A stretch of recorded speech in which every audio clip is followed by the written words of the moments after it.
Good afternoon students. कल की class में हमने आयनन ऊर्जा यानी कि आयोनाइजेशन एंथैल्पी के बारे में पढ़ा था कि आयोनाइजेशन एंथैल्पी क्या होती है। आज आयोनाइजेशन एंथैल्पी को प्रभावित करने वाले कारक, आयनन ऊर्जा को प्रभावित करने वाले कारक कौन कौन से वो पढ़ेंगे। कल हमने आवर्तिता के बारे में भी पढ़ लिया था, आयनन ऊर्जा में आवर्तिता। हमारा आज का वो टॉपिक है, कंटिन्यूस कर रहे हैं अपन उसको, आयनन ऊर्जा को प्रभावित करने वाले कारक। तो इसके अंदर आपको टोटल 5 कारक पढ़ने हैं। फैक्टर कितने हैं? 5 फैक्टर। कौन कौन से वो देखेंगे अपन यहाँ पे। सबसे पहला factor, first factor affecting the ionisation enthalpy. First factor क्या है हमारा? प्रभावी नाभिकीय आवेश। प्रभावी नाभिकीय आवेश, ये जो प्रभावी नाभिकीय आवेश होता है यानी कि इफेक्टिव न्यूक्लियर चार्ज, वो आयोनाइजेशन एंथैल्पी को कैसे अफेक्ट करता है, क्या प्रभाव डालता है। तो यदि प्रभावी नाभिकीय आवेश का मान ज़्यादा होगा यानी कि वो जो प्रभावी नाभिकीय आवेश का मान ज़्यादा होगा तो वो इलेक्ट्रॉन को जाने नहीं देगा। आयोनाइजेशन एंथैल्पी का मतलब क्या था? इलेक्ट्रॉन को उसके संयोजकता कोश से बाहर निकालना। संयोजकता कोश से जब इलेक्ट्रॉन को रिलीज़ करवाना है, वहाँ से हटाना है, तो जो उसको ऊर्जा दी जाती है वो आयनन ऊर्जा होती है। लेकिन अगर प्रभावी नाभिकीय आवेश का मान ज़्यादा है तो आपको उस वहाँ से वैलेंस शेल से इलेक्ट्रॉन को निकालने के लिए ऊर्जा ज़्यादा देनी पड़ेगी, यानी कि आयनन ऊर्जा का मान भी बढ़ जाएगा। मतलब क्या हुआ कि आयनन ऊर्जा जो है, आयनन ऊर्जा वो समानुपाती होती है प्रभावी नाभिकीय आवेश के। प्रभावी नाभिकीय आवेश के समानुपाती, proportional. Ionisation energy is directly proportional to effective nuclear charge. तो ये आपको ध्यान रखना है। क्या मीनिंग हुआ कि नाभिकीय आवेश बढ़ेगा तो आयनन ऊर्जा बढ़ेगी, प्रभावी नाभिकीय आवेश घटेगा तो आयनन ऊर्जा भी घटेगी। क्या मतलब हुआ इसका कि इट मीन्स आयनन ऊर्जा यानी कि आईपी, शॉर्ट में लिख देते हैं हम यहाँ पे आईपी, आयोनाइजेशन पोटेंशियल जो है वो बढ़ जाएगा। कब बढ़ जाएगा? जब आपका जेड इफेक्टिव बढ़ेगा। यदि जेड इफेक्टिव कम होगा तो आपका आईपी भी क्या होगा? कम होगा। बस यही 2 बातें याद रखनी है। एक बार दोबारा सुन लीजिए। प्रभावी नाभिकीय आवेश का मान बढ़ेगा तो आयनन ऊर्जा का मान भी बढ़ेगा। प्रभावी नाभिकीय आवेश का मान घट जाएगा तो आयनन ऊर्जा का मान भी घट जाएगा, यानी कि समानुपाती होता है। किसी एक के बढ़ने से दूसरा भी बढ़ रहा है तो उसको समानुपाती बोलते हैं अपन। नहीं तो जो है एक बढ़ रहा है दूसरा घट रहा है तो उसको अपन असमानुपाती बोलते हैं, डिसप्रोपोर्शनल। ये प्रोपोर्शनल है भी, समानुपाती। ओके, आगे बढ़ते हैं। सेकंड फैक्टर, कारक नंबर 2 आपका परिरक्षण प्रभाव। परिरक्षण प्रभाव मीन्स शील्डिंग इफेक्ट। ये तो है आपका जेड इफेक्टिव, ऊपर वाला जो पढ़ा था जेड इफेक्टिव, और ये है परिरक्षण प्रभाव means shielding effect. Shielding effect, shielding effect के बारे में पहले हम पढ़ चुके हैं, बार बार उसके ऊपर नहीं जाएंगे। शील्डिंग इफेक्ट क्या होता है, बस यहाँ समझना है कि शील्डिंग इफेक्ट आयनन ऊर्जा को कैसे प्रभावित कर रहा है। शील्डिंग इफेक्ट आयनन ऊर्जा को किस प्रकार से प्रभावित कर रहा है। तो जैसे जैसे आपका शील्डिंग इफेक्ट बढ़ेगा तो बाहर का जो इलेक्ट्रॉन होगा उसके ऊपर नाभिक का यानी कि न्यूक्लियस का अट्रैक्शन फोर्स कम होगा कि ज़्यादा होगा? शील्डिंग इफेक्ट बढ़ेगा तो उसके ऊपर अट्रैक्शन फोर्स कम होगा, तो इलेक्ट्रॉन को निकालने के लिए ऊर्जा भी कम देनी पड़ेगी। यानी कि यहाँ पे हम ये बोलेंगे कि आयनन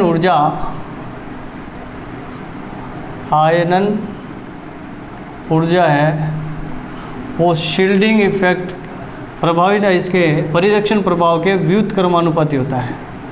परिरक्षण प्रभाव के क्या होता है भाई? Ionisation enthalpy is inversely proportional to shielding effect. Ionisation enthalpy is inversely proportional to shielding effect, यानी कि परिरक्षण प्रभाव के व्युत क्रमानुपाती होता है। इट मीन्स यदि परिरक्षण प्रभाव शील्डिंग इफेक्ट बढ़ेगा तो आईपी जो है वो घटेगी। यदि परिरक्षण प्रभाव घटेगा तो हमारी आईपी जो है वो बढ़ेगी, इंक्रीज, और ये साइन लगाया मैंने डिक्रीज का। ठीक है भाई, परिरक्षण प्रभाव मीन्स शील्डिंग इफेक्ट। चलिए दूसरा फैक्टर भी हो गया हमारा। फैक्टर नंबर तीसरा कारक है आकार, परमाणु का आकार।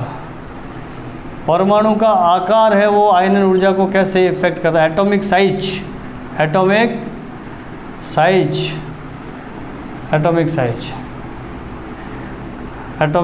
भाई, एटॉमिक साइज में आप लोगों को पता है कि जैसे जैसे एटम का साइज बढ़ेगा तो वैलेंस शेल का इलेक्ट्रॉन न्यूक्लियस से दूर होता जाएगा। जब न्यूक्लियस से वो दूर होता जाएगा तो उसको निकालना इजी होगा, यानी साइज बढ़ने पर आयनन ऊर्जा जो है वो क्या देनी पड़ेगी? कम देनी पड़ेगी। मतलब आयनन ऊर्जा, आयोनाइजेशन एंथैल्पी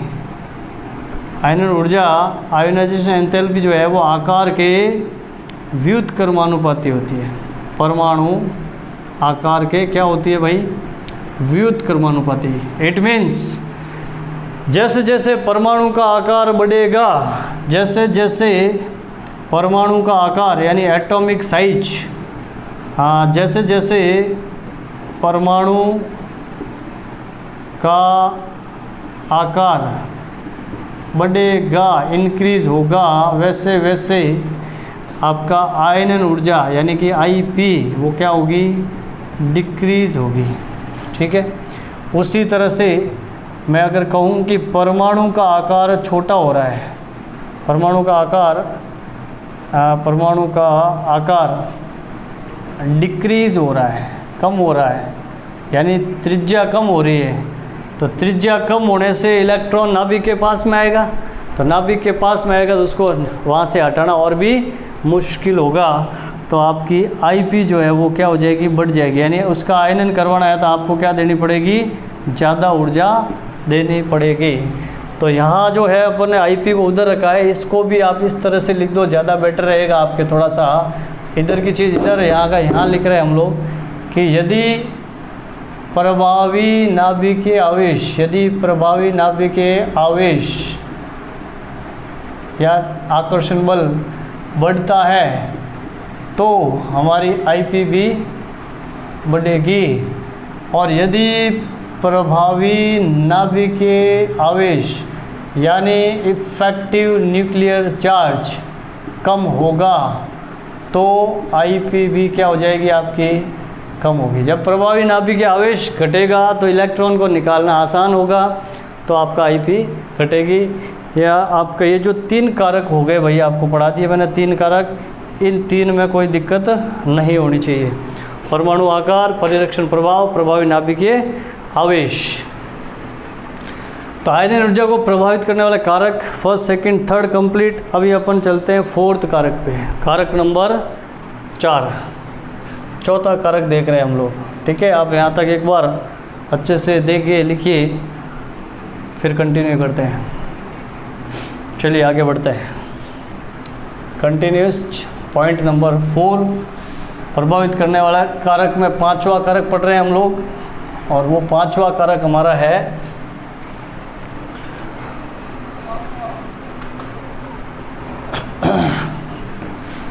पहले चौथा कारक पढ़ेंगे। पहले 3 हो गए, चौथा कारक पढ़ रहे हैं अपन। भेदन प्रभाव है एक तो, और चलिए कारक नंबर 4, चौथे में अपन पढ़ लेते हैं। जैसे एक तो भेदन प्रभाव है, और भेदन प्रभाव से एक कारक उससे पहले और दे रखा था, चलो पहले भेदन ही कर लेते हैं। भेदन प्रभाव।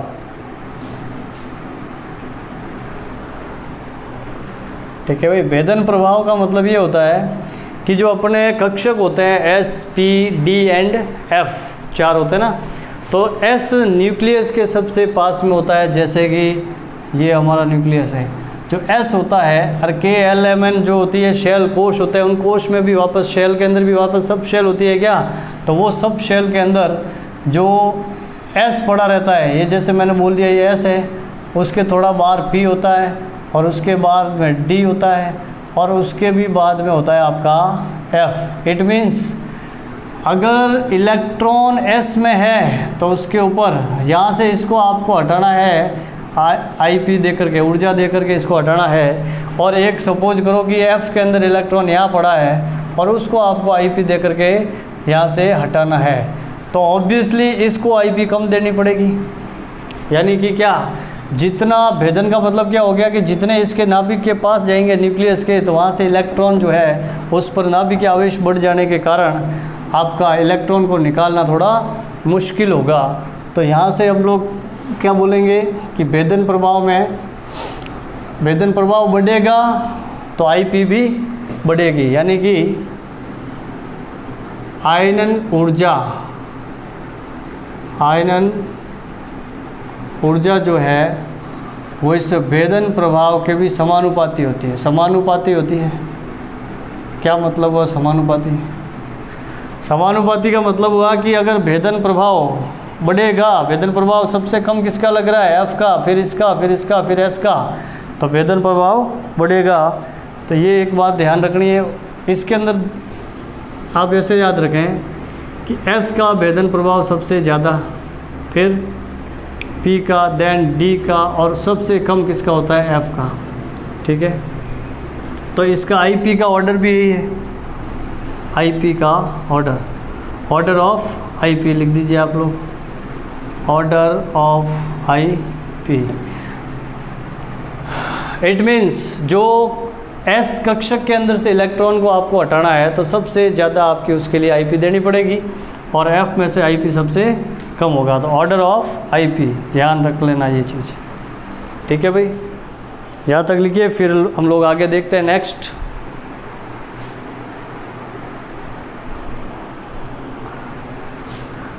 फिर नेक्स्ट जो पॉइंट नंबर 5 है हमारा, भेदन प्रभाव हमारा हो गया। एक आपके प्रभावित करने वाले होते हैं भाई अर्ध भरे व पूर्ण भरे, यानी हाफ फील्ड और फुल फील्ड जो होता है, कंप्लीटली फुल फील्ड और हाफ फील्ड ऑर्बिटल का स्थायित्व। अर्ध भरे व पूर्ण भरे कक्षकों का, अर्ध भरे और पूर्ण भरे कक्षकों का जो स्थायित्व होता है वो भी इनको आयनन ऊर्जा को प्रभावित करते हैं। अर्ध भरे और पूर्ण भरे कक्षकों का स्थायित्व का मतलब होता है भाई कि ऐसे एटम जिनका कंप्लीटली जो फुल फील्ड है, या फिर ऐसे परमाणु जो कि क्या है हाफ फील्ड है, जिनके ऑर्बिटल क्या है हाफ फील्ड है, वे इलेक्ट्रॉन का पार्टनरशिप ना तो करना चाहते, ना तो इलेक्ट्रॉन देना चाहते हैं, ना इलेक्ट्रॉन लेना चाहते हैं। तो ऐसे कक्षकों का स्थायित्व ज़्यादा होता है, और जिनका स्थायित्व ज़्यादा होता है उनका IP सर्वाधिक होता है। जिनका स्थायित्व ज़्यादा होता है उनका IP सबसे ज़्यादा होता है। यानी अर्धपूरित व पूर्ण पूरित विन्यास अधिक स्थायी होता है, इसी कारण ऐसे विन्यास का IP अधिक होता है। तो इसमें आप लिख लेना एक लाइन कि अर्ध भरे व पूर्ण भरे कक्षकों का विन्यास, कॉन्फ़िगरेशन। अर्ध भरे व पूर्ण भरे कक्षकों का, यह अर्ध भरे है भाई, अर्ध भरे व पूर्ण भरे कक्षकों का विन्यास अधिक स्थायी होता है, अधिक स्थायी होता है।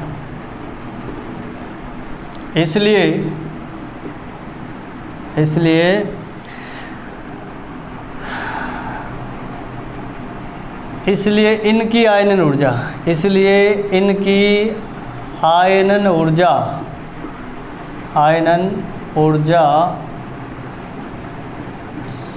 सर्वाधिक होती है। यानी अधिक होती है, सर्वाधिक। वैसे जो अक्रिय गैसें हैं उनकी भी आयनन ऊर्जा सर्वाधिक होती है, क्योंकि वो भी क्या है, उनमें भी पूर्ण भरे कक्षक पाए जाते हैं। चलिए, तो ये अपने टोटल 5 कारक थे आयनन ऊर्जा को प्रभावित करने वाले। पहला था परमाणु का जैसे आकार, परिरक्षण प्रभाव, प्रभावी नाभिकीय आवेश, उसके बाद भेदन प्रभाव के बाद में ये आपका अर्ध भरे और पूर्ण भरे कक्षकों का स्थायित्व। भेदन क्षमता या कक्षकों का भेदन प्रभाव जो है, इसमें आप लोग क्या लिखेंगे, बाह्यतम कोश में नाभिक में एस कक्षक जो है इलेक्ट्रॉन, एस कक्षक के इलेक्ट्रॉन पी कक्षक के इलेक्ट्रॉन की तुलना में नाभिक के निकट होते हैं। एस कक्षक के इलेक्ट्रॉन है वो पी से क्या, पी की तुलना में नाभिक के पास होते हैं, और पी के इलेक्ट्रॉन डी की तुलना में पास में होते हैं, और डी के एफ की तुलना में, यानी कुल मिला के सबसे पास में एस होता है और सबसे लास्ट में ये एफ होते हैं। तो एफ कक्षकों की भेदन क्षमता सबसे कम होती है। भेदन प्रभाव और या इसके अंदर आप ऐसे भेदन क्षमता भी ऐड कर लेना, भले भेदन क्षमता। तो भेदन क्षमता सबसे कम किसकी, एफ की, और सबसे ज़्यादा किसकी, एस की। जितनी ज़्यादा भेदन क्षमता उतना ही ज़्यादा आयनन ऊर्जा। प्रभाव लिखिए या भेदन क्षमता, एक ही बात है वैसे।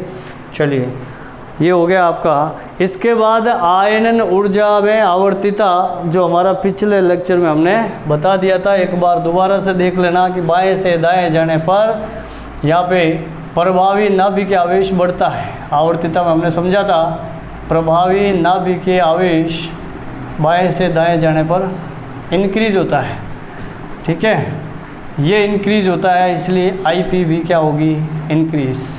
बट ऊपर से नीचे जाने पे परमाणु का आकार बढ़ता है, परमाणु का आकार बढ़ेगा तो आयनन ऊर्जा घटेगी। अभी हमने आकार का पॉइंट नंबर जो 3 था वो पढ़ा था, तो उसमें आपके ये तो हो गया आवर्त में आवर्तिता, आवर्त में, और ये हमारा हो गया वर्ग में। कुल मिला के ये थोड़ा सा मैंने वापस से आपके आवर्तिता को भी रिपीट किया है, पेरियोडिसिटी, आवर्तिता।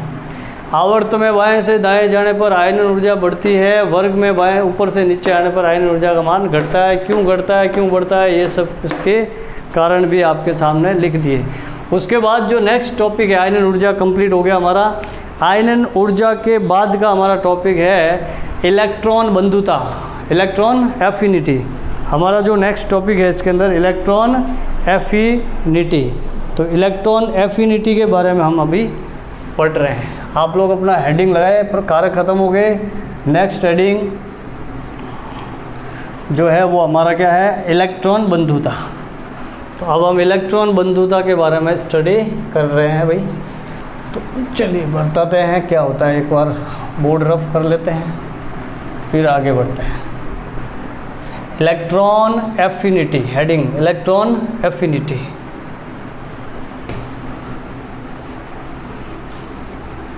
इसमें भी हम लोग पहले इलेक्ट्रॉन बंधुता पढ़ेंगे, क्या मतलब किसको बोलते हैं, डेफिनेशन। उसके बाद इलेक्ट्रॉन बंधुता को प्रभावित करने वाले कारक पढ़ेंगे, और कारक पढ़ने के बाद पढ़ेंगे इसको प्रभावित करने आवर्तिता। पहले आवर्तिता लास्ट में पढ़ लेंगे, पहले प्रभावित करने वाले कारक पढ़ लेंगे।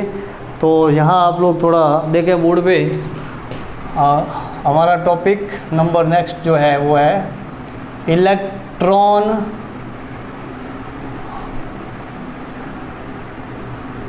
बंधुता, इलेक्ट्रॉन बंधुता,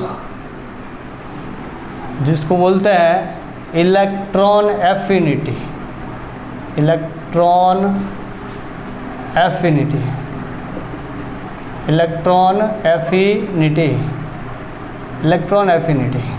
चलिए, क्या है इलेक्ट्रॉन एफिनिटी भाई, नाम से ही पता है। इलेक्ट्रॉन एफिनिटी मतलब इलेक्ट्रॉन से दोस्ती, इलेक्ट्रॉन से दोस्ती मतलब इलेक्ट्रॉन को ग्रहण करना। इलेक्ट्रॉन ग्रहण करने पर, जैसे कोई उदासीन परमाणु है, जैसे कोई एक उदासीन परमाणु है, न्यूट्रल एटम है M, न्यूट्रल एटम M, हम इसको क्या दे रहे हैं, एक इलेक्ट्रॉन। इलेक्ट्रॉन लेने पर ये क्या बन गया, M-, ठीक है। ये इलेक्ट्रॉन अगर इसको देंगे या ये इलेक्ट्रॉन इसको लेगा, ग्रहण करेगा, तो ये क्या करेगा, ऊर्जा मुक्त करेगा, एनर्जी मुक्त होगी। यहाँ से क्या निकलेगी भाई, एनर्जी। ये एनर्जी गई। तो किसी उदासीन गैसीय विलगित परमाणु में, किसी उदासीन गैसीय विलगित परमाणु में इलेक्ट्रॉन जोड़ने पर या इलेक्ट्रॉन देने पर, एक इलेक्ट्रॉन ग्रहण करने पर जो ऊर्जा मुक्त होती है, इस ऊर्जा को इलेक्ट्रॉन बंधुता कहा जाता है। वापस से सुन लीजिए कि इलेक्ट्रॉन जब भी किसी न्यूट्रल एटम में, ये हमारा न्यूट्रल एटम है, न्यूट्रल एटम, उदासीन परमाणु, न्यूट्रल एटम मीन्स उदासीन परमाणु। इस उदासीन परमाणु में एक इलेक्ट्रॉन आपने ऐड किया है।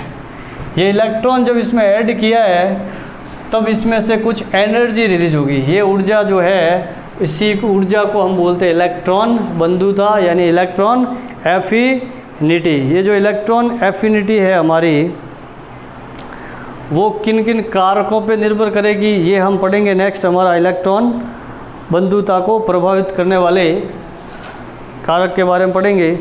अच्छा, इसमें एक चीज़ और बता देते हैं कि ये जो मुक्त ऊर्जा है, जब एक इलेक्ट्रॉन निकालेंगे आप, तब जो मुक्त ऊर्जा है वो आपको इसमें ऊर्जा देनी पड़ रही है, सॉरी ऊर्जा निकल रही है। लेकिन कई बार जब ये माइनस होता है, माइनस, जैसे सपोज आपने एक इलेक्ट्रॉन इसमें ऐड कर दिया था तब तो ऊर्जा निकली, लेकिन इस माइनस में अगर एक इलेक्ट्रॉन और ऐड करना चाहते हो तो उस समय जो है इसको ऊर्जा कई बार आपको देनी पड़ेगी, क्योंकि ये माइनस इस माइनस को क्या करता है, रिपेल करता है। मतलब एक इलेक्ट्रॉन ग्रहण करने के बाद नेगेटिव चार्ज आ गया, अब नेगेटिव चार्ज आ चुका है, ओनली एटम जो है पहले से अपना एनायनिक बन गया है, एनायन है, एनायन के अंदर इलेक्ट्रॉन आप ऐड करोगे तो उसको ऊर्जा कई बार देनी पड़ती है। इट मीन्स जो द्वितीय इलेक्ट्रॉन बंधुता है, एक इलेक्ट्रॉन दिया है तब तो क्या है, प्रथम इलेक्ट्रॉन बंधुता है, एक देने के बाद दूसरा और देना चाहते हो तो द्वितीय इलेक्ट्रॉन बंधुता है।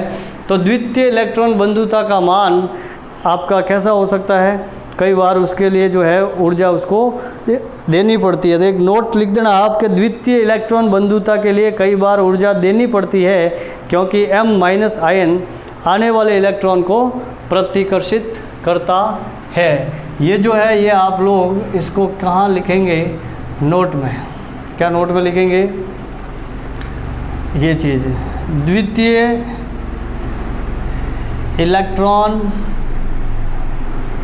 बंधुता के लिए कई बार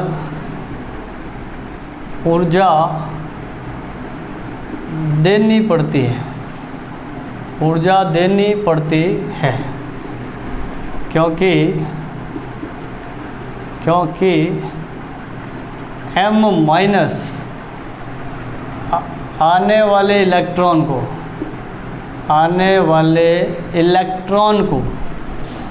आने वाले इलेक्ट्रॉन को प्रतिकर्षित करता है। प्रतिकर्षित यानी रिपल्शन होता है इनके बीच में, प्रतिकर्षित करता है। ठीक है, एक तो ये बातें आपको ध्यान रखनी है। उसके बाद अपने को यहाँ एक नोट और लिख देना है। उस नोट में आप लोग थोड़ा सा दोनों का कंपैरिजन कर लेना कि हमने एक तो पढ़ा है आयनन ऊर्जा, आयनाइजेशन एंथैल्पी, आयनाइजेशन पोटेंशियल, ये पढ़ा है। एक हम पढ़ रहे हैं अभी इलेक्ट्रॉन बंधुता। इन दोनों में मोटे तौर पे क्या फ़र्क है, क्या चेंज, क्या मतलब डिफरेंस है इलेक्ट्रॉन बंधुता और आयनन ऊर्जा में, क्या डिफरेंस है, इलेक्ट्रॉन एफिनिटी, दोनों में फ़र्क इतना है भाई। यहाँ तो है ऊर्जा की दी गई मात्रा, इसमें तो अपन ऊर्जा दे रहे थे, इलेक्ट्रॉन को निकालना था तो ऊर्जा की दी गई मात्रा, ऊर्जा की दी गई मात्रा। यह है ऊर्जा की मुक्त हुई मात्रा। मुक्त यानी क्या भाई, ऊर्जा यहाँ पे रिलीज हो रही है, यहाँ पे तो ऊर्जा निकल रही है, बन रही है बंधुता में, और वहाँ ऊर्जा हम दे रहे थे, इलेक्ट्रॉन को निकाल रहे थे, यहाँ इलेक्ट्रॉन को जोड़ रहे हैं, ऊर्जा मुक्त हो रही है। तो जस्ट आयोनाइजेशन एंथैल्पी का रिवर्स है हमारा इलेक्ट्रॉन बंधुता। इट मीन्स आप एक पॉइंट और लिख देना कि इलेक्ट्रॉन बंधुता, ये जो रिएक्शन हो रही है, जुड़ रहा है, ये कैसी अभिक्रिया है, ये कैसा प्रोसेस है, ये आपका ऊष्माक्षेपी है या ऊष्मा शोषी प्रोसेस है, ये प्रक्रम किस प्रकार का है। तो आप इसमें लिख सकते हैं कि ये हमारा एक ऊष्माक्षेपी प्रक्रिया है। इलेक्ट्रॉन बंधुता एक प्रकार की ऊष्माक्षेपी प्रक्रिया है। उसके बाद ऊष्माक्षेपी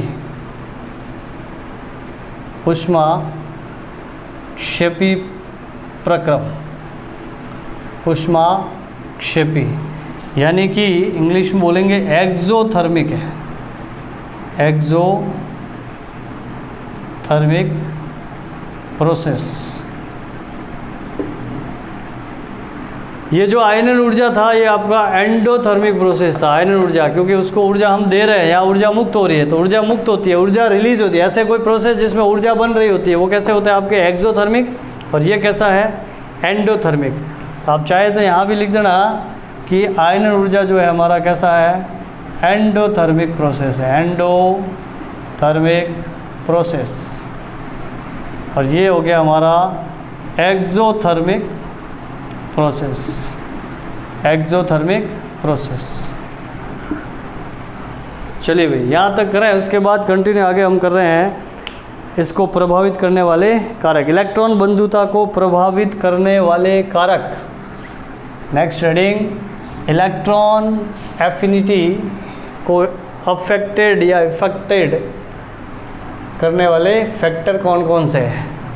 इलेक्ट्रॉन बंधुता को प्रभावित करने वाले कारक के बारे में हम लोग पढ़ रहे हैं। इसमें भी हम 5 कारक पढ़ेंगे, टोटल 5 फैक्टर जो अभी पढ़े थे आयनन ऊर्जा के अंदर, सेम इसके अंदर 5 फैक्टर हम लोग पढ़ रहे हैं कि भाई त्रिज्या पर या आकार पे क्या प्रभाव पड़ता है, कि आकार अगर परमाणु का बढ़ा दिया जाए या घटा दिया जाए तो क्या होगा।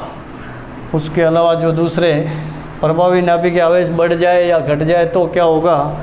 और साथ साथ अगला कंटिन्यू परिरक्षण प्रभाव, फिर परिरक्षण के बाद भेदन प्रभाव, और फिर आपका एक अर्ध भरे और पूर्ण भरे कक्षक। ये 5 पॉइंट हम पढ़ रहे हैं। किस संदर्भ में, किस रेफरेंस में पढ़ रहे हैं, इलेक्ट्रॉन बंधुता के रेफरेंस में। First of all first point अपन कोई भी लिख लेता है। जैसे हमने लिखा परमाणु आकार, परमाणु आकार means atomic size, atomic size यानी परमाणु का आकार बढ़ रहा है तो इलेक्ट्रॉन बंधुता पर क्या प्रभाव पड़ेगा, और अगर उसका एटॉमिक साइज जो है वो डिक्रीज हो रहा है यानी कम हो रहा है तो इलेक्ट्रॉन बंधुता पर क्या प्रभाव पड़ेगा।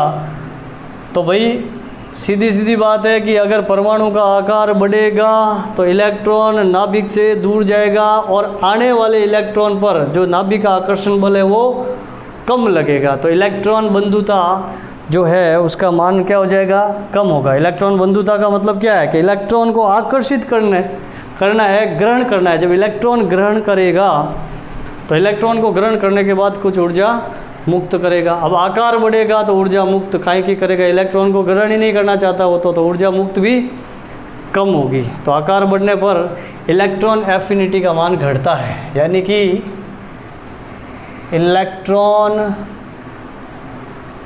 बंधुता, इलेक्ट्रॉन जो बंधुता है वो परमाणु के आकार यानी एटॉमिक साइज, परमाणु आकार के क्या होती है भाई, व्युत्क्रमानुपाती।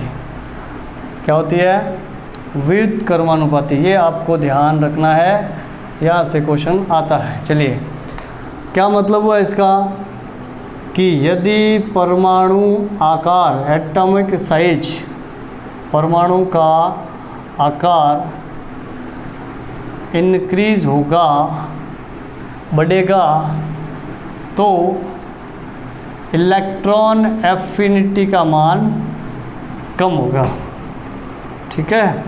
और यदि परमाणु का आकार डिक्रीज हो रहा है तो आपके इलेक्ट्रॉन एफिनिटी का मान बढ़ेगा, यानी इंक्रीज होगा। फर्स्ट पॉइंट क्लियर हो जाना चाहिए आपका। सेकंड पॉइंट, प्रभावी नाभिकीय आवेश, प्रभावी नाभिकीय आवेश यानी इफेक्टिव न्यूक्लियर चार्ज, प्रभावी नाभिकीय आवेश, प्रभावी नाभिकीय आवेश, ठीक है। At effective nuclear charge, effective nuclear charge.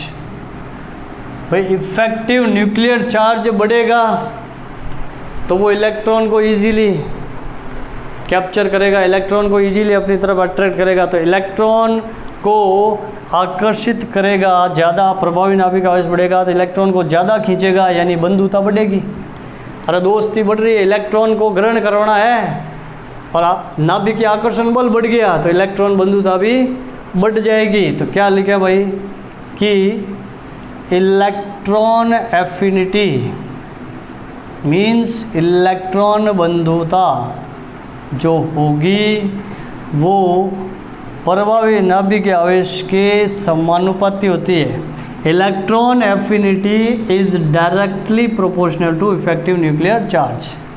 प्रभावी नाभिकीय आवेश के क्या होगी भाई, समानुपाती।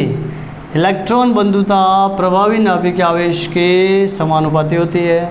देन अच्छा इसका क्या मीनिंग हुआ आप वो लिख दे नीचे।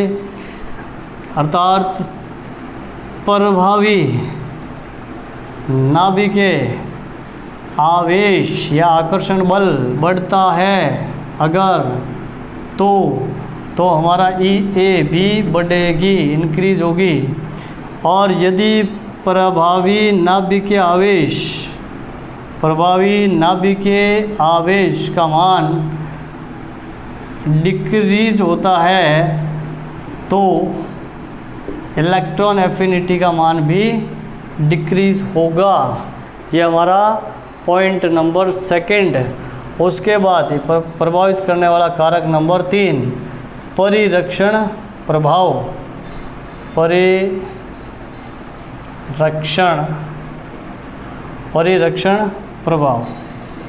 परिरक्षण प्रभाव मतलब शील्डिंग इफेक्ट।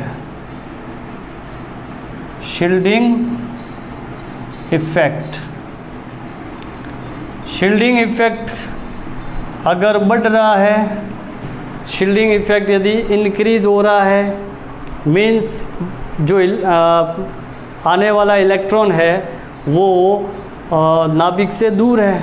शील्डिंग इफेक्ट कब बढ़ेगा, जो आंतरिक कोश के जो इंटरनल शेल है वहाँ के इलेक्ट्रॉन बाहर वाले इलेक्ट्रॉन को क्या करते हैं, प्रतिकर्षित करते हैं, तो उसी को हम क्या बोलते हैं, शील्डिंग इफेक्ट। परिरक्षण प्रभाव मतलब क्या, आंतरिक कोश के इलेक्ट्रॉन बाहरी कोश के इलेक्ट्रॉनों को रिपेल करते हैं, प्रतिकर्षित करते हैं, that is called shielding effect. तो शील्डिंग इफेक्ट उसको बोलते हैं। तो बताइए शील्डिंग इफेक्ट कब बढ़ेगा, जैसे जैसे परमाणु का आकार बढ़ेगा, अंदर वाली कक्षाएं बढ़ेगी तो परिरक्षण प्रभाव भी बढ़ेगा। परिरक्षण प्रभाव जितना ज़्यादा बढ़ेगा आने वाला इलेक्ट्रॉन उतना ही मुश्किल से जुड़ेगा, क्योंकि शील्डिंग इफेक्ट है क्या, इलेक्ट्रॉन को प्रतिकर्षित करना, रिपेल करना।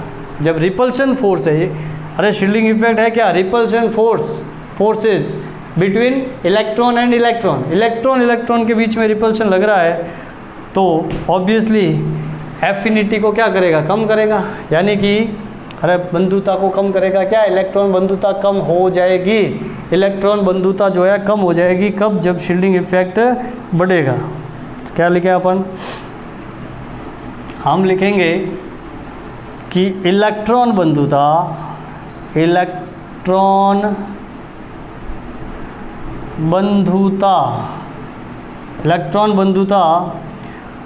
व्युत्क्रमानुपाती होती है।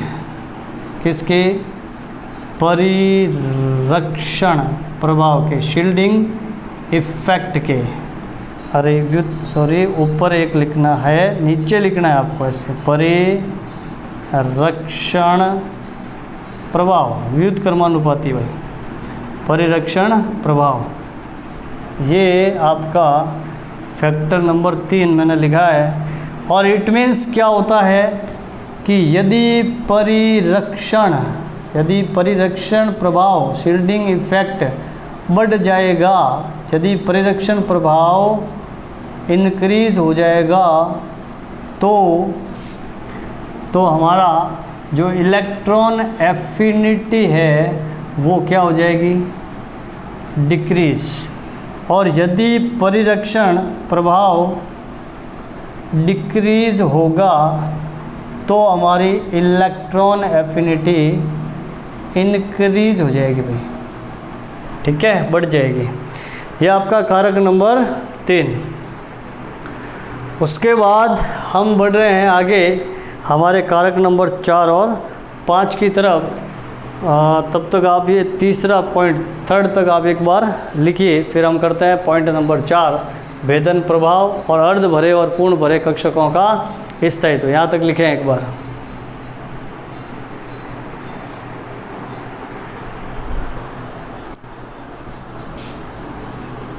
चलो, 1st, 2nd, 3rd क्लियर हो गया। नेक्स्ट बढ़ते हैं। नेक्स्ट हमारा पॉइंट नंबर 4, प्रभावित कर इलेक्ट्रॉन बंधुता को प्रभावित करने वाले फैक्टर जो पढ़ रहे हैं हम लोग, उसमें 5वां फैक्टर वही है, 4था और 5वां सेम वही है जो कि उसमें पढ़े थे आपने आयनन ऊर्जा को प्रभावित करने वाले कारक में। तो आयनन ऊर्जा को प्रभावित करने वाले कारक 5 और अभी इलेक्ट्रॉन बंधुता को भी प्रभावित करने वाले कारक 5 हमने पढ़े हैं। 3 पढ़ लिए हैं, 2 अभी पढ़ने जा रहे हैं। तो चलिए करते हैं अपन फैक्टर हमारा अगला।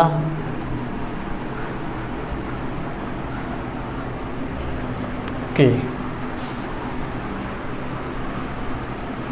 चलो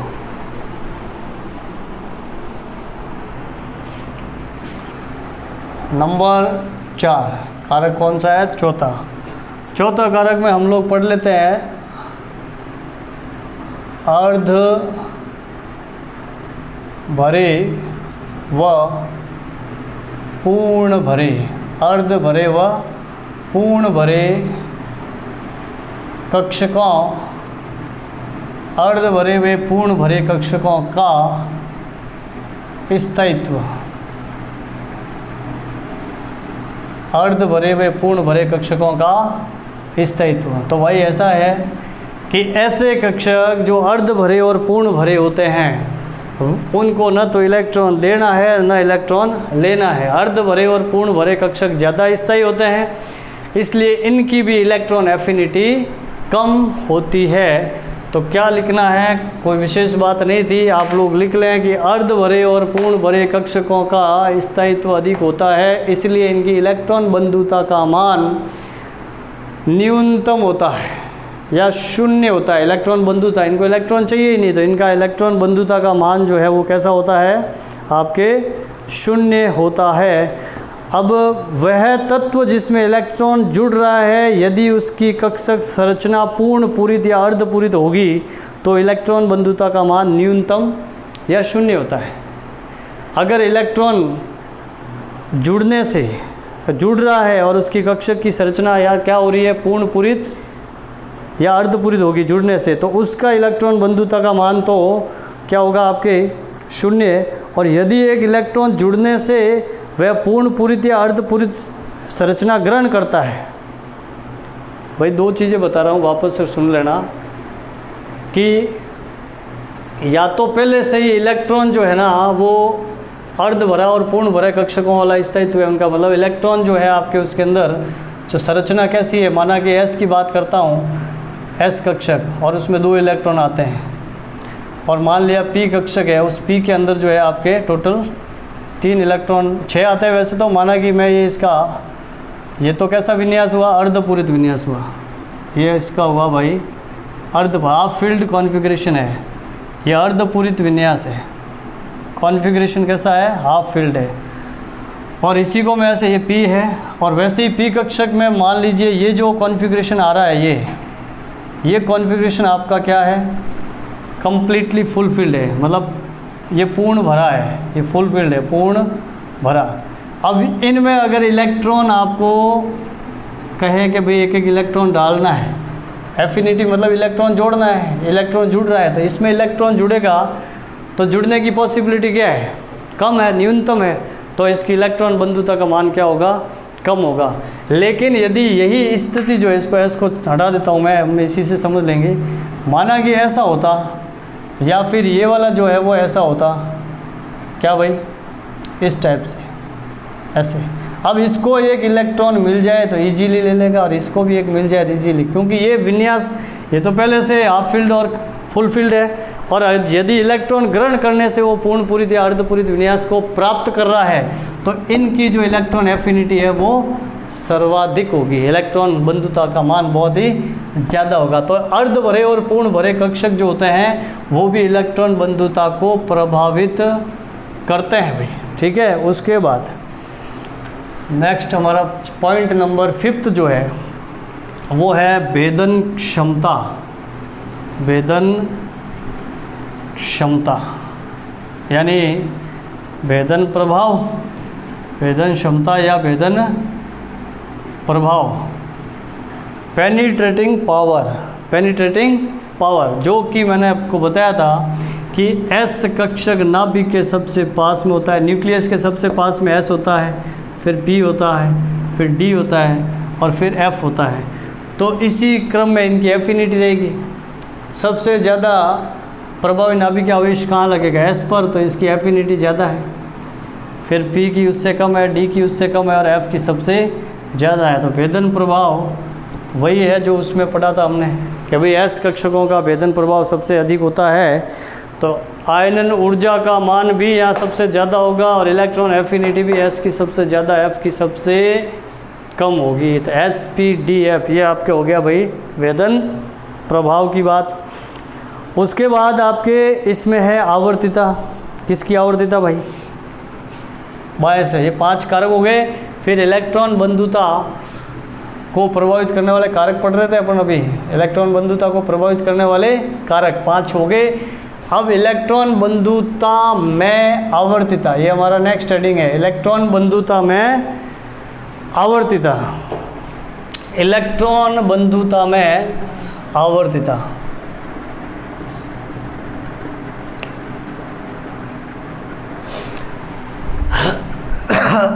सॉरी, इलेक्ट्रॉन बंधुता में आवर्तिता मीन्स पेरियोडिसिटी इन इलेक्ट्रॉन एफिनिटी। पेरियोडिसिटी इन इलेक्ट्रॉन एफिनिटी यानी कि हमें पढ़ना है कि पेरियोडिक टेबल में बाएं से दाएं या ऊपर से नीचे, वर्ग में टॉप टू बॉटम और लेफ़्ट टू राइट मूव करते हैं तो ये इलेक्ट्रॉन बंधुता पर क्या इफ़ेक्ट पड़ता है, क्या प्रभाव पड़ता है, बाएं से दाएं जाने पर क्या प्रभाव पड़ता है। तो चलिए इलेक्ट्रॉन बंधुता में आवर्तिता भी पढ़ लेते हैं। चलिए ये इलेक्ट्रॉन बंधुता में आवर्तिता के लिए आप ऐसे लाइन खींच लेना। अब आप जानते हो भाई कि इलेक्ट्रॉन बंधुता जब आवर्त सारणी में पेरियोडिक टेबल में बाएं से दाएं जाते हो तो बाएं से दाएं जाने पर, लेफ़्ट टू राइट जाने पर आपको अच्छे से पता है क्या भाई कि परमाणु क्रमांक बढ़ता है। ये एक तरह से रिवीजन करवा रहा हूँ, वापस पहले कर चुके हैं भाई। क्रमांक बढ़ेगा मतलब नाभिक में प्रोटॉनों की संख्या, नाभिक में किसकी संख्या, प्रोटॉनों की संख्या, नाभिक में प्रोटॉनों की संख्या बढ़ेगी। नाभिक में प्रोटॉनों की संख्या बढ़ने का मतलब है प्रभावी नाभिकीय आकर्षण बल या प्रभावी नाभिकीय आवेश, वो इफेक्टिव न्यूक्लियर चार्ज वो बढ़ेगा। और जब ये बढ़ेगा भाई तो इलेक्ट्रॉन, चूँकि ये होता है ऐसा, तो प्रभावी नाभिकीय आवेश बढ़ेगा तो इलेक्ट्रॉन को ज़्यादा आकर्षित करेंगे तो इलेक्ट्रॉन बंधुता भी बढ़ेगी, प्रभावी नाभिकीय आवेश बढ़ेगा। इसलिए आप लिखेंगे इलेक्ट्रॉन एफिनिटी मतलब बंधुता, इलेक्ट्रॉन बंधुता इसका मान भी बढ़ेगा। अब हम इधर देखते हैं, ये तो हो गया बाएं से दाएं जाने पर, लेफ़्ट टू राइट मूव करें, atomic size increase, number of proton increase, effective nuclear charge increase, so electron affinity increase. Okay, then top to bottom यानी कि वर्ग में ऊपर से नीचे जाने पे, वर्ग में ऊपर से नीचे जाने पर बंधुता पर क्या प्रभाव पड़ेगा। वर्ग में ऊपर से नीचे जाते हो तो आप लोग अच्छे से जानते हैं, पढ़ाया आपको कि कोषों की संख्या बढ़ती है, कोषों की संख्या क्या होगी, बढ़ेगी। कोषों की संख्या बढ़ने का मतलब है कि परमाणु का आकार बढ़ेगा। अरे कोष बढ़ेंगे तो एटॉमिक साइज भी तो बढ़ेगा, ये बढ़ेगा। और परमाणु का आकार बढ़ रहा है तो प्रभावी नाभिकीय आवेश घट रहा है, प्रभावी नाभिकीय आवेश, इफेक्टिव न्यूक्लियर चार्ज, वो भी हमारा क्या होगा, वो आपका, अरे प्रभावी नाभिकीय आवेश कम हो जाएगा भाई, क्या हो जाएगा, कम, सॉरी, आकार बढ़ेगा। आकार बढ़ गया तो नाभिक जो है उससे इलेक्ट्रॉन दूर है, तो दूर वाले इलेक्ट्रॉन पर नाभिक का चार्ज क्या लगेगा, कम लगेगा। तो नाभिक का चार्ज यानी नाभिकीय आवेश, आकर्षण बल कम लगेगा, तो ऑब्वियसली कम लगेगा तो वो इलेक्ट्रॉन को अपनी तरफ कम आकर्षित करेगा, तो इलेक्ट्रॉन बंधुता क्या हुई, उसकी कम हो गई। यानी मैं यहाँ लिखूँगा इलेक्ट्रॉन बंधुता, इलेक्ट्रॉन बंधुता जो है वो आपकी क्या हो गई, डिक्रीज। तो भाई ये थी हमारे इलेक्ट्रॉन बंधुता में आवर्तिता। जब भी आपसे पूछा जाए इलेक्ट्रॉन बंधुता में आवर्तिता को समझाइए तो पेरियोडिसिटी इन इलेक्ट्रॉन एफिनिटी इन पेरियोडिक टेबल, तो आपको भाई ऐसे लिखना है कि बाएं से दाएं जाने पे बढ़ रही है, क्यों बढ़ रही है उसका रीज़न लिख दिया, ऊपर से नीचे आने पर बंधुता घटती है उसका रीज़न मैंने आपके लिख दिया। बाकी इसके अंदर और छोटे छोटे कुछ क्वेश्चंस आते हैं। अच्छा, यहाँ इसके अंदर एक एग्जाम्पल है, अपवाद है, एक्सेप्शन, वो भी बता देता हूँ आपको। एक्सेप्शन, अपवाद, ऐसा नहीं है कि हमेशा जैसे बोल रहे हैं कि भाई लेफ़्ट टू राइट जाने पर बंधुता बढ़ती है, तो बढ़ती है, उसका एक्सेप्शन है, ये अलग से लिखना आप लोग, नीचे यहाँ पे अलग से लिख लेना, मैं यही लिख देता हूँ एक्सेप्शन। क्या एक्सेप्शन है बात करता हूँ मैं, पहले तो एक लाइन लिख देते हैं अपन पूरे। हाइड्रोजन, हीलियम, ये lithium, beryllium, boron, carbon, nitrogen, oxygen, fluorine, neon, ये एक आवर्त लिखा है मैंने, एक पीरियड लिखा है जिसमें मैंने बाएं से दाएं, ये बाएं से दाएं लिखा है। तो बाएं से दाएं जाने पर हमने क्या बोला कि बाएं से दाएं जाने पर हमारे इलेक्ट्रॉन बंधुता का मान, इलेक्ट्रॉन एफिनिटी क्या होती है, इंक्रीज। बट ये कार्बन और नाइट्रोजन के केस में, कार्बन और नाइट्रोजन के केस में कुछ अलग है। क्या है देखें, ये हमारा एक्सेप्शन है। एक्सेप्शन कौन है, कार्बन, नाइट्रोजन। भाई कार्बन जो होता है 6 नंबर पे, इलेक्ट्रॉन जो होता है इसके अंदर 1s2, 2s2, 2p2, और नाइट्रोजन के केस में हम बोलेंगे एटॉमिक नंबर 7, 1s2, कार्बन का 1s2, 2s2, 2p2, then nitrogen का 1s2, 2s2, 2p3।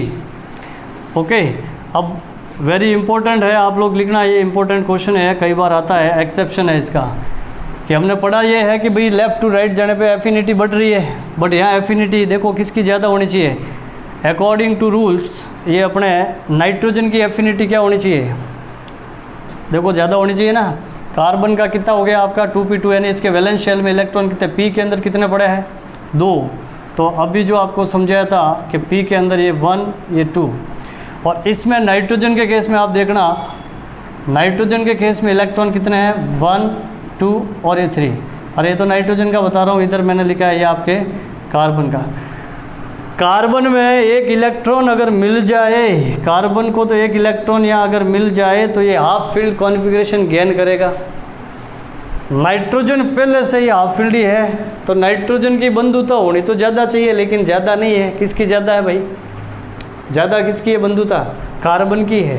ठीक है, तो मैं यहाँ लिख रहा हूँ कि यहाँ पे तो लिख देना आप हाफ फील्ड, इसमें ये जो है ना, ये तो है हाफ फील्ड, हाफ फील्ड यानी अर्धपूरित कॉन्फ़िगरेशन, हाफ फील्ड कॉन्फ़िगरेशन है,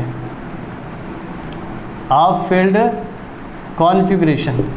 और ये जो है ये आने के बाद होगा, तो ये क्या है, ये हाफ फील्ड कॉन्फ़िगरेशन नहीं है कार्बन का। सो यहाँ पे आप लिखना, सो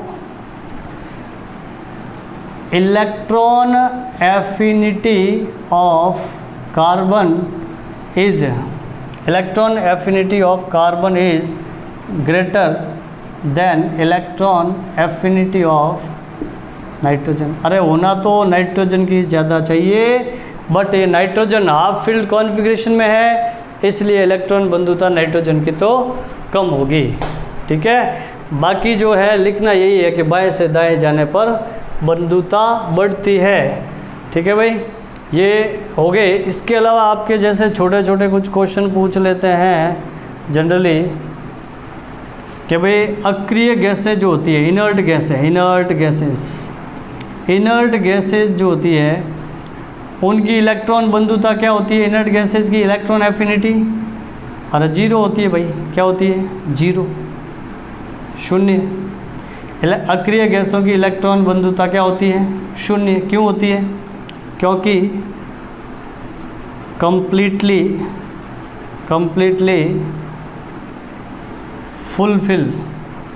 फुलफिल्ड ऑर्बिटल होते हैं।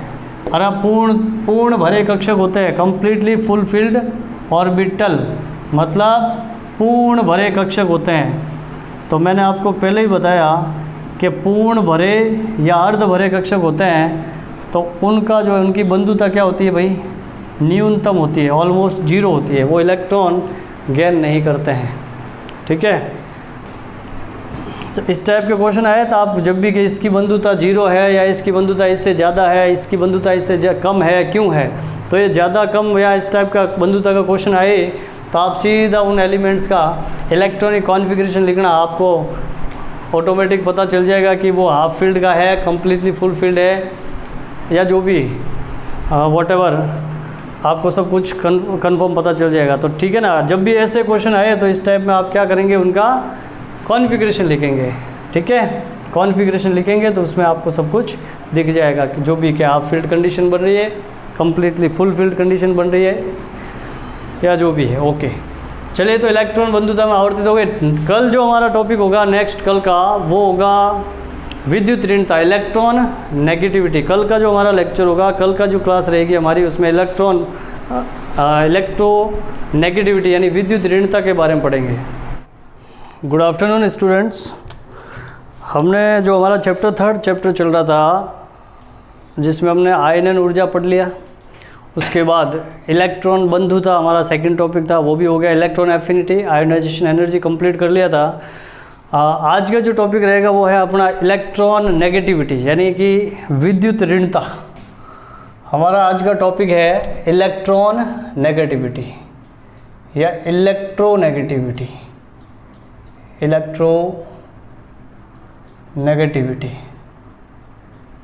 इलेक्ट्रोनेगेटिविटी मीन्स विद्युत ऋणता, विद्युत ऋणता। इलेक्ट्रॉन नेगेटिविटी क्या होती है, what is the meaning of electronegativity, क्या डेफिनेशन होगी इसकी, देखिए।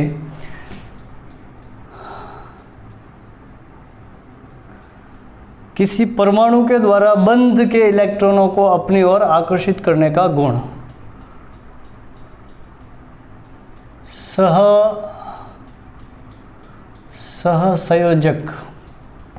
सहसंयोजक बंध से बंधित, सहसंयोजक बंध से बंधित, अंश से बंधित किसी परमाणु द्वारा बंध के इलेक्ट्रॉनों को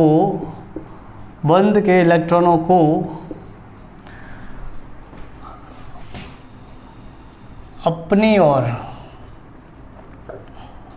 ओर आकर्षित करने का गुण, अपनी ओर आकर्षित करने का गुण सॉरी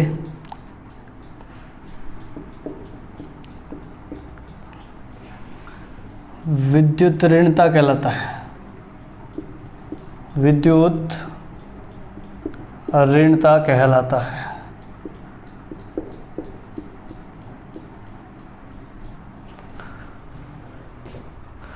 तो भाई ऐसा है, इसमें हमने ये लिखा है कि सहसंयोजक बंध से बंधित किसी परमाणु द्वारा बंध के इलेक्ट्रॉनों को अपनी तरफ आकर्षित करने का गुण विद्युत ऋणता कहलाती है। मतलब ये हुआ कि आप समझ लेना इस एग्जाम्पल से कि भाई हमने लिया हाइड्रोक्लोरिक एसिड, सपोज HCl है, हाइड्रोजन और Cl के बीच में ये इलेक्ट्रॉन के म्यूचुअल शेयरिंग द्वारा, इलेक्ट्रॉन के साझे द्वारा ये बंध बना हुआ है। इसको हम बोल रहे हैं ये अपना कैसा बॉन्ड है, कोवेलेंट बॉन्ड है, सहसंयोजक बंध है। अब ये सहसंयोजक बंध के जो दो इलेक्ट्रॉन है, इसको Cl की विद्युत ऋणता ज़्यादा है, इलेक्ट्रॉन नेगेटिविटी जो है वो इसकी ज़्यादा है। जब इसकी इलेक्ट्रॉन नेगेटिविटी ज़्यादा है और हाइड्रोजन की जो है इलेक्ट्रॉन नेगेटिविटी कम है, ये बोलने का अर्थ ये होता है कि भाई ये जो इलेक्ट्रॉन है इनको कौन अपनी तरफ आकर्षित कर रहा है, ये Cl। मतलब ये जो दोनों इलेक्ट्रॉन है किसकी तरफ ज़्यादा खिसके हुए होते हैं, हैलोजन की तरफ। तो हैलोजन एटम जो है इसमें इसकी इलेक्ट्रॉन नेगेटिविटी ज़्यादा है, ये जो इलेक्ट्रॉन है इसको ये क्या करेगा, अपनी तरफ आकर्षित करेगा।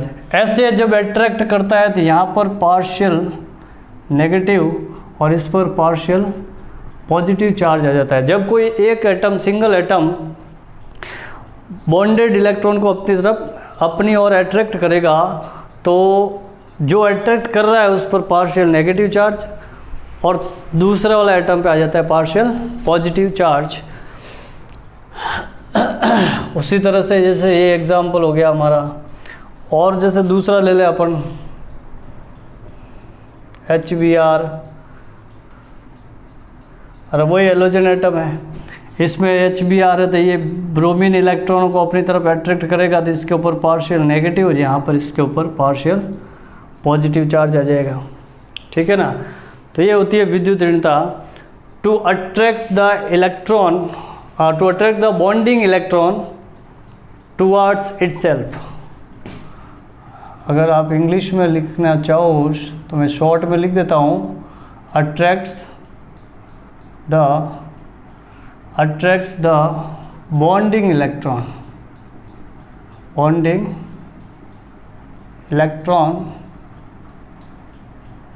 towards itself, attract the bonding electron towards itself is known as electron negativity.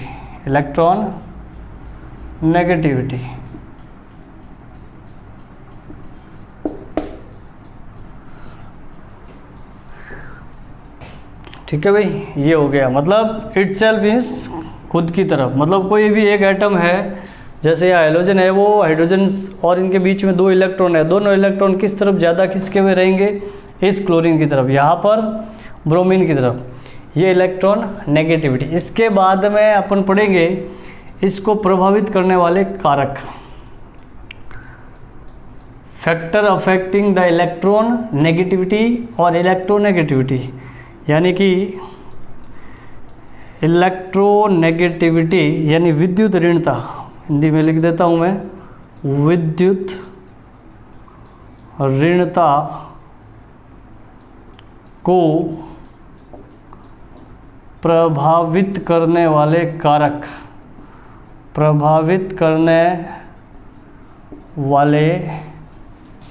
कारक, मीन्स फैक्टर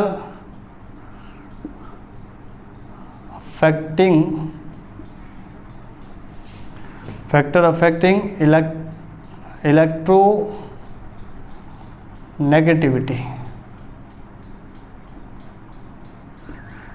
भाई वो कौन से फैक्टर है जो इलेक्ट्रोनेगेटिविटी को अफेक्ट करते हैं। इसके अंदर हम पढ़ेंगे सबसे पहले प्रभावी नाभिकीय आवेश, प्रभावी नाभिकीय आवेश, प्रभावी नाभिकीय आवेश, effective nuclear charge, effective nuclear charge, effective nuclear charge, प्रभावी नाभिकीय आवेश जो है वो आपके इलेक्ट्रोनेगेटिविटी को कैसे प्रभावित करता है, मतलब समानुपाती है या वित्तता अनुपाती है, क्या है आप देखिए इसके अंदर, या प्रभावी नाभिकीय आवेश। विद्युत ऋणता, विद्युत ऋणता जो है वो डायरेक्टली प्रोपोर्शनल होता है प्रभावी नाभिकीय आवेश के, प्रभावी नाभिकीय आवेश के। भाई ऐसा है कि इलेक्ट्रोनेगेटिविटी है वो डायरेक्टली प्रोपोर्शनल होती है effective nuclear charge. Electronegativity is directly proportional to effective nuclear charge. ऐसा क्यों बोला मैंने? क्योंकि जितना ज़्यादा प्रभावी नाभिकीय आवेश बढ़ेगा वो एटम इलेक्ट्रॉन को उतना ही ज़्यादा आकर्षित करेगा, क्योंकि नाभिक का आकर्षण बल बढ़ जाएगा। तो मैं यहाँ लिख रहा हूँ चूँकि प्रभावी नाभिकीय आकर्षण बल बढ़ेगा, इसलिए जब बढ़ेगा तो इसका मीनिंग क्या है? प्रभावी नाभिकीय आकर्षण बल बढ़ेगा तो इलेक्ट्रॉन नेगेटिविटी भी बढ़ेगी। ठीक है, यह लिख देते हैं, ऐसे नहीं लिख के, अर्थात ओके। और प्रभावी नाभिकीय आकर्षण बल क्या होगा? घटेगा, तो इलेक्ट्रॉन नेगेटिविटी भी घट जाएगी। बस इसका सीधा सीधा अर्थ ये होता है कि विद्युत ऋणता बढ़ेगी, विद्युत ऋणता जो है नाभिकीय आवेश के क्या होती है? समानुपाती होती है। समानुपाती का मतलब क्या होता है कि ये बढ़ने से ये बढ़ेगा, ये बढ़ने से ये बढ़ेगा, जिसके घटने से ये भी घटेगा। कुल मिला के प्रभावी नाभिकीय आवेश हो गया। आप एक बार यहाँ तक नोट करें, फिर हम इससे आगे बढ़ते हैं सेकंड कारक की तरफ। फर्स्ट कारक क्या है? प्रभावी नाभिकीय आवेश, इफेक्टिव न्यूक्लियर चार्ज। यहाँ तक लिखे, उसके बाद हम कंटिन्यूस आगे करते हैं।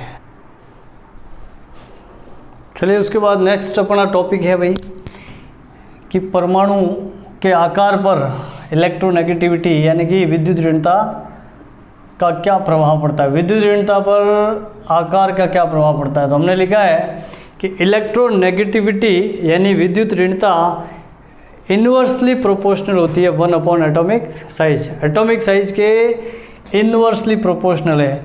ठीक है भाई, electronegativity is inversely proportional to 1 upon atomic size.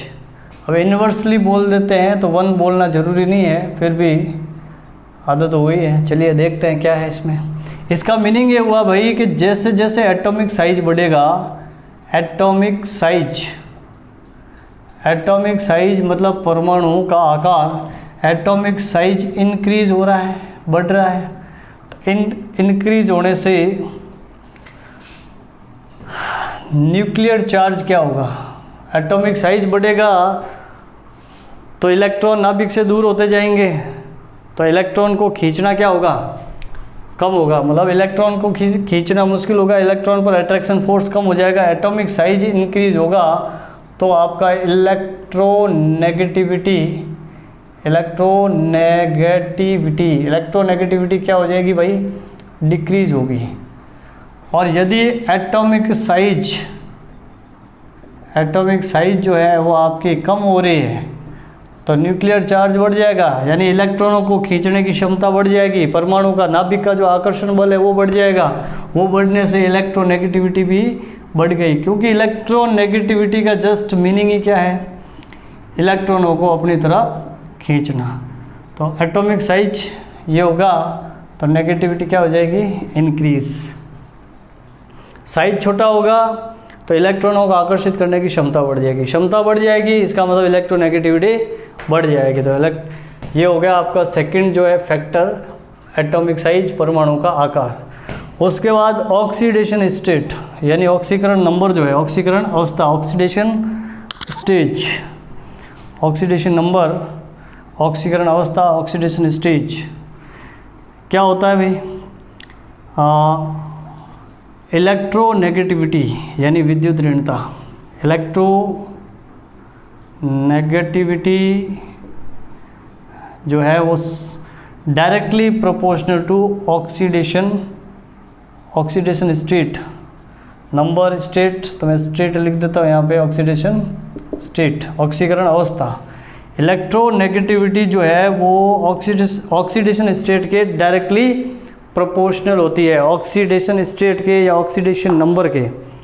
Oxidation number भी ओके था, ऑक्सीकरण अवस्था कोई दिक्कत नहीं, जो ठीक लगे लिख लेना। तो electronegativity is directly proportional to oxidation state.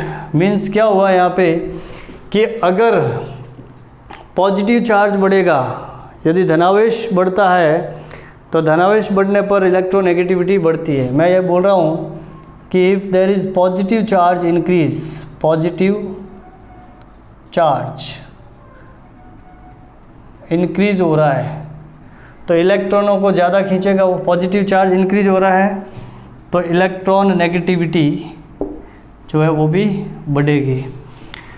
Means positive charge अगर डिक्रीज हो रहा है तो आपके ये पॉजिटिव चार्ज डिक्रीज हो रहा है तो इलेक्ट्रॉन नेगेटिविटी भी डिक्रीज होगी। ठीक है, तो पॉजिटिव चार्ज के बेस पर अपन ने एक बताया कि धनावेश, परमाणु पर धनावेश बढ़ने पर विद्युत ऋणता बढ़ती है क्योंकि धनावेश इलेक्ट्रॉन को आकर्षित करेगा और ऋणावेश बढ़ने पर विद्युत ऋणता घटती है। यदि चार्ज कैसा आ रहा है भाई, नेगेटिव चार्ज आ रहा है तो आपकी उसमें विद्युत ऋणता क्या होगी, घटेगी। ठीक है, तो यहाँ तक एक बार आप लोग नोट कर ले, फिर हम कंटिन्यूस आगे बढ़ते हैं। चलिए फैक्टर नंबर 4 है अपना कारक। देखिए चौथा कारक क्या है? अणु में परमाणु की संकृत अवस्था, hybrid stage of atom in a molecule. यानी कि कोई मॉलिक्यूल है, कोई भी मॉलिक्यूल, उसमें जो एटम है उस एटम की हाइब्रिड स्टेज क्या है, मतलब उसका हाइब्रिडाइजेशन क्या है। तो hybrid stage of atom in a molecule,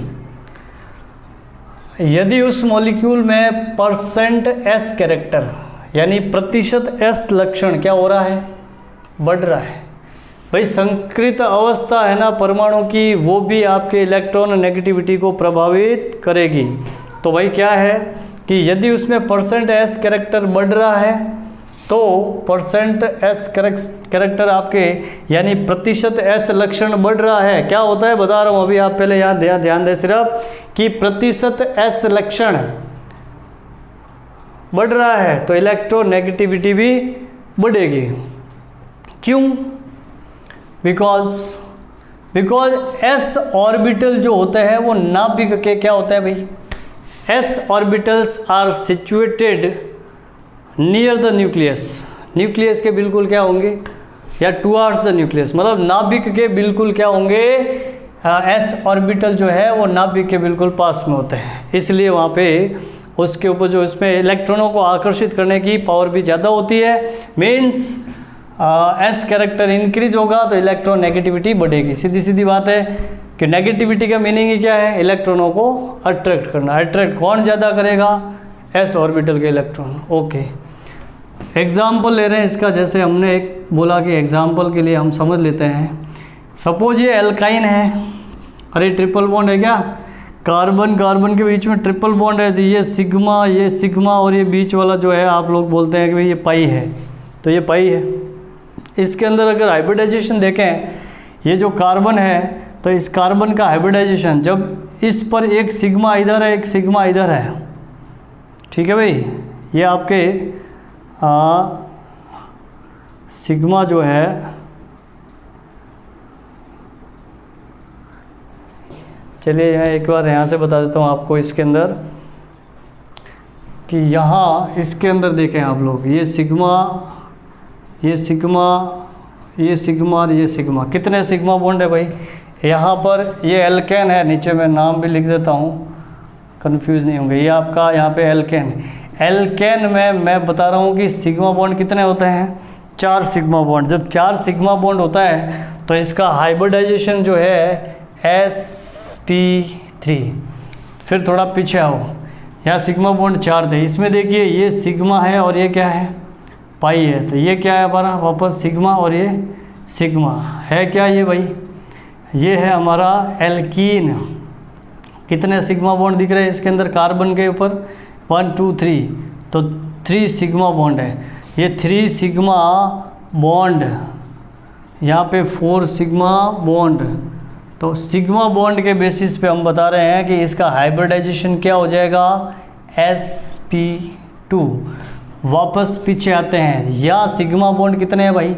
यहाँ ये बीच ऊपर वाला पाई है, ये सिग्मा है, और ये पाई है, और ये बीच वाला जो है सिग्मा है। तो सिग्मा बॉन्ड यहाँ 2 ही है भाई। कितने हैं? ये हमारा नाम क्या हुआ इसका? ये है हमारा एल्काइन। और एल्काइन में इधर आपके कार्बन पे 2 सिग्मा बॉन्ड है। अरे भाई 2 सिग्मा बॉन्ड है तो हाइब्रिडाइजेशन हो गया sp। ओके, तो हाइब्रिडाइजेशन इसका sp में s कैरेक्टर कितने हैं? या p एक है और sp एक है, यानी 50-50। s कैरेक्टर हो गया आपका 50%। s कैरेक्टर कितना हो गया? 50%। अगर आप इसमें p भी लिखना चाहो तो वो भी लिख लो, p कैरेक्टर। हमको हालांकि p कंसीडर नहीं करना है, हमको देखना है s। तो ये 50 है तो ये भी क्या हुआ? 50। फिर मैं इसकी लिख रहा हूँ नीचे इलेक्ट्रॉन नेगेटिविटी। इलेक्ट्रोनेगेटिविटी कितनी है? ठीक है, ओके। 50% आपका s कैरेक्टर है। इधर इसमें देखिए क्या है? s कितना है? s और p2, s एक है और p2 है। तो इसके अंदर s कैरेक्टर जो है आपके, वो s कैरेक्टर हो गया 33.3। s कैरेक्टर कितना हो गया? 33.3%। तो पीछे जो रह गया वो कौन सा कैरेक्टर है? p कैरेक्टर है। 33.33 को माइनस कर दो तो 66.66%। ये हमारा आ गया इसमें p कैरेक्टर। अरे टोटल 100 है, 100 में से ये कम कर दीजिए, पीछे रह गया वो आपका p कैरेक्टर है। और उसके अंदर देखा जाए तो s कैरेक्टर कितने हो गए भाई? 25%। और p कैरेक्टर हो गया 75। यानी एल्केन में s कैरेक्टर कम है, p कैरेक्टर जो है आपका ज़्यादा है, p लक्षण ज़्यादा है। s हमें p देखना ही नहीं है वैसे, वो तो हम बता रहे हैं कि p इतना इतना है। थोड़ा सा जो लिखो तो भी एक सिद्ध में लिखना भाई, ऊपर नीचे हो गया थोड़ा बोर्ड पे।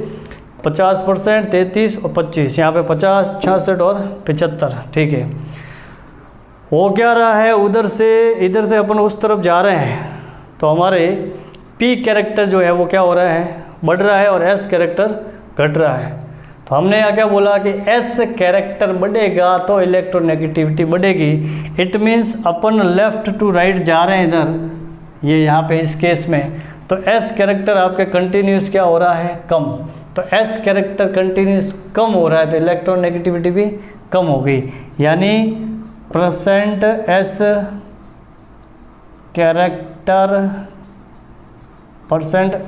कैरेक्टर डिक्रीज हुआ है, इसलिए इलेक्ट्रॉन नेगेटिविटी भी यहाँ पर क्या होगी?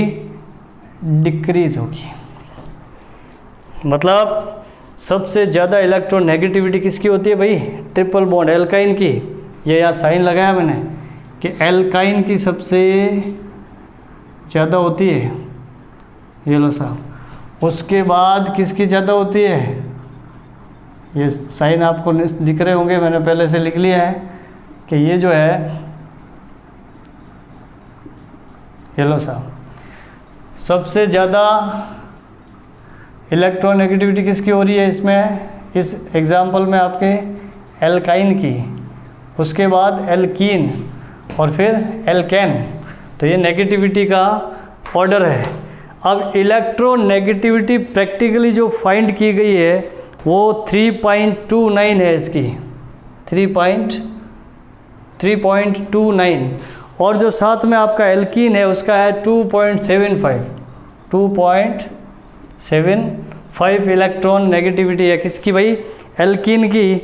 और उसके बाद जो एल्केन है उसका है 2.48 ये इलेक्ट्रोनेगेटिविटी है किसकी, आपके एल्केन की। तो एल्कीन क्या लग रहा है आपको, जैसे जैसे उधर जा रहे हो इलेक्ट्रोनेगेटिविटी क्या हो गई, कम हो गई। तो एक बार अच्छे से इसको एज इट इज़ यहाँ लिख लीजिए, उसके बाद आगे बढ़ेंगे। क्या लिखेंगे, सबसे पहले हेडिंग लगाना है। अणु में परमाणु की संकरित अवस्था, यदि %s कैरेक्टर बढ़ेगा तो इलेक्ट्रोनेगेटिविटी बढ़ेगी, क्योंकि s ऑर्बिटल नाभिक के पास में स्थित होते हैं। फिर हमने एग्जाम्पल लिया कि सपोज एल्काइन की बात करें, एल्काइन, एल्कीन और एल्केन की, तो एल्काइन की नेगेटिविटी सबसे ज़्यादा होती है, फिर एल्कीन की और फिर एल्केन की। हाइब्रिडाइजेशन देखा हमने सिग्मा बॉन्ड के बेसिस पे, तो यहाँ sp आया, एल्कीन का sp2 और एल्केन का sp3। तो हाइब्रिडाइजेशन के बेस पे हमने s कैरेक्टर निकाला, तो हमने क्या पाया भाई कि %s कैरेक्टर जो है वो सबसे ज़्यादा किस में होता है, एल्काइन में। इट मीन्स एल्काइनों की नेगेटिविटी सबसे ज़्यादा है। %s कैरेक्टर सबसे कम किस में होता है, सबसे कम होता है एल्केन में। इसलिए एल्केनों की विद्युत ऋणता क्या है, सबसे कम आई 2.48 है, इसकी 3.29 है। ठीक है, इट मीन्स इधर जाते हो लेफ़्ट टू राइट तो आपका %s कैरेक्टर डिक्रीज़ हो रहा है, तो इलेक्ट्रॉन नेगेटिविटी भी डिक्रीज़ हो रही है, इसलिए हमने ये ऐसा साइन यहाँ पर लगाया। एक बार यहाँ तक लिखिए, उसके बाद हम लोग नेक्स्ट टॉपिक की ओर बढ़ते हैं आगे।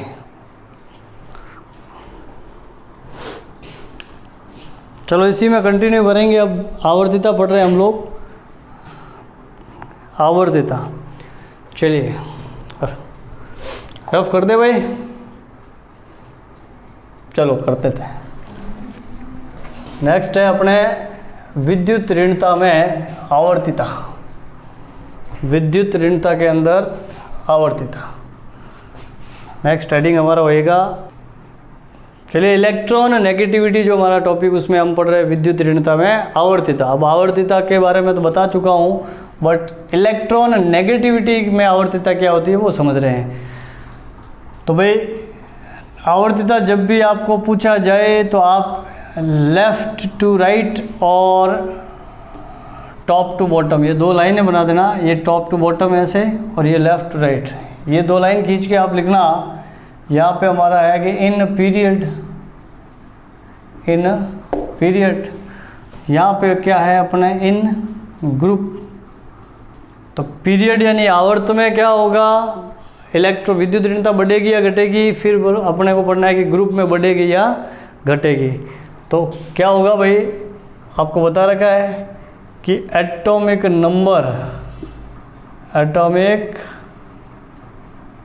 नंबर इंक्रीज होता है। एटॉमिक नंबर इंक्रीज होने से नंबर ऑफ प्रोटॉन इंक्रीज होते हैं। नंबर ऑफ प्रोटॉन इंक्रीज होते हैं तो जेड इफेक्टिव यानी न्यूक्लियर चार्ज बढ़ जाता है। जेड इफेक्टिव न्यूक्लियर चार्ज, नाभिक के आवेश बढ़ेगा। भाई जेड इफेक्टिव बढ़ेगा तो इलेक्ट्रॉन को ज़्यादा आकर्षित करेगा। अगर किसी एटम में जेड इफेक्टिव न्यूक्लियर चार्ज बढ़ गया तो वो बढ़ने से क्या हो जाएगा, आपके इलेक्ट्रॉन नेगेटिविटी भी बढ़ेगी।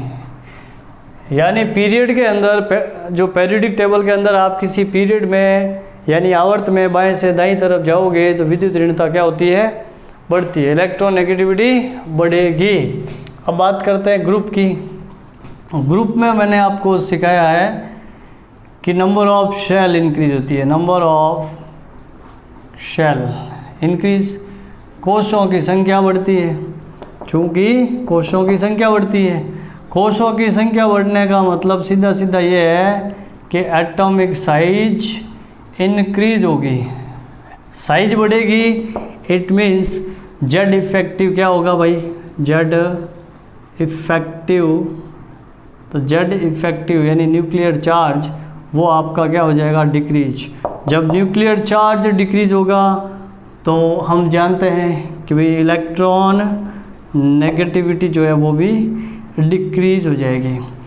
भाई न्यूक्लियर चार्ज बढ़ेगा तो इलेक्ट्रॉन को ज़्यादा आकर्षित करेगा, ज़्यादा आकर्षण अट्रैक्शन फोर्स लगेगा तो इलेक्ट्रॉन नेगेटिविटी ज़्यादा होगी, और न्यूक्लियर चार्ज ही कम हो गया तो इलेक्ट्रॉनों को अट्रैक्ट करने की पावर कम हो जाएगी। यानी ओवरऑल क्या है कि इलेक्ट्रॉन नेगेटिविटी का मीनिंग ही क्या है, इलेक्ट्रॉनों को अपनी तरफ अट्रैक्ट करना।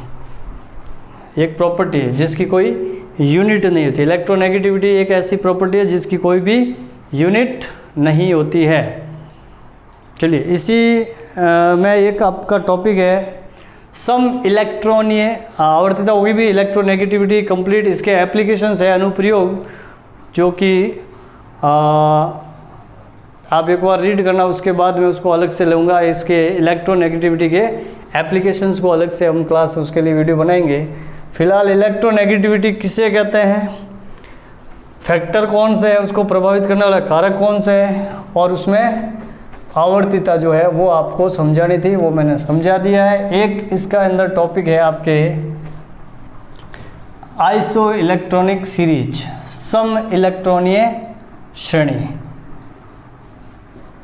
सम इलेक्ट्रॉनिक श्रेणी या आइसो इलेक्ट्रॉनिक सीरीज, तो वो जो है आपके आइसो इलेक्ट्रॉनिक सीरीज जो है एक आपके दे रखी है, उस आइसो इलेक्ट्रॉनिक श्रेणी के अंदर आपको बताना है कि भाई क्या किसे कहते हैं सम इलेक्ट्रॉनीय श्रेणी। सम इलेक्ट्रॉनीय श्रेणी आप हेडिंग लगाएंगे सम इलेक्ट्रॉनीय, सम इलेक्ट्रॉनीय श्रेणी, यानी कि आइसो इलेक्ट्रॉनिक सीरीज। भाई नाम से ही पता चल गया, सम इलेक्ट्रॉनिक श्रेणी का मतलब क्या है कि तत्वों के परमाणु या आयनों की वह श्रेणी जिनमें इलेक्ट्रॉनों की संख्या समान होती है।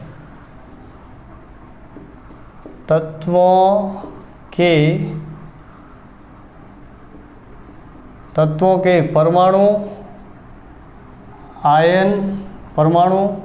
आयनों या अणुओं का वह समूह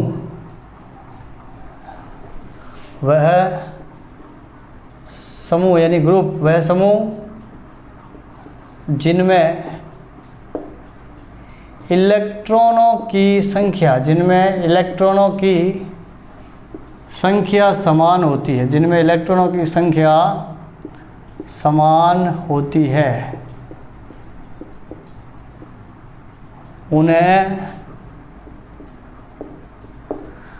उन्हें सम इलेक्ट्रॉनीय श्रेणी कहते हैं। सम इलेक्ट्रॉनीय श्रेणी कहा जाता है, सम इलेक्ट्रॉनीय श्रेणी कहते हैं। चलिए समझाते हैं क्या है ये, कुछ नहीं है भाई, कोई भी तत्व हो, उनके परमाणु, उनके तत्वों के आयन या फिर उनके अणु, यानी कि एटम, आयन और मॉलिक्यूल की ऐसी सीरीज जिसमें इलेक्ट्रॉनों की संख्या क्या हो, नंबर ऑफ इलेक्ट्रॉन सब में क्या हो, इक्वल हो। नंबर ऑफ इलेक्ट्रॉन इक्वल होते हैं तो उसे हम बोलते हैं सम इलेक्ट्रॉनीय श्रेणी। जैसे हम एक श्रेणी लिखते हैं कि O-2 ऑक्सीजन, उसके बाद मैं लिखता हूँ फ्लोरीन माइनस, देखना ध्यान से, फ्लोरीन माइनस के बाद हम ले लेते हैं neon, sodium plus, magnesium plus 2 और एल्यूमिनियम प्लस 3। उसके अलावा साथ में मैंने ले लिया जैसे H2O, वाटर। तो आप ध्यान से देखो कि ये जो मैंने लिखा है ये आयन है, अरे ये ऑक्साइड आयन, फ्लोराइड आयन तो या तो आयन है, ये सोडियम आयन है, मैग्नीशियम आयन, एल्यूमिनियम आयन, तो ये आयन थोड़ी है, ये क्या है, ये अणु है, मॉलिक्यूल है, वाटर। उसी तरह से परमाणु, ये सोडियम परमाणु दिख रहा है आपको, नियॉन एटम, ये नियॉन एटम है, ओके।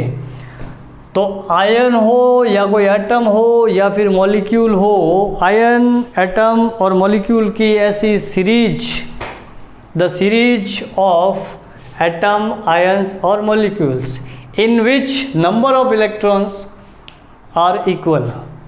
दोबारा सुन लीजिए, क्या बोला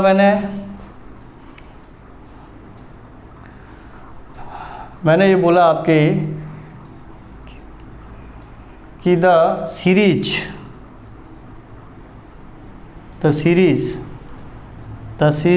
ऑफ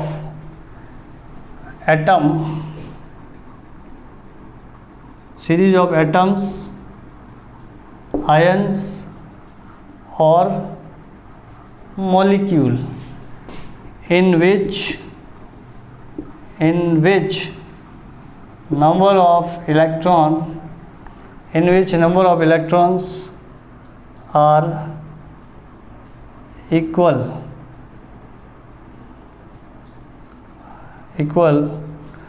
is called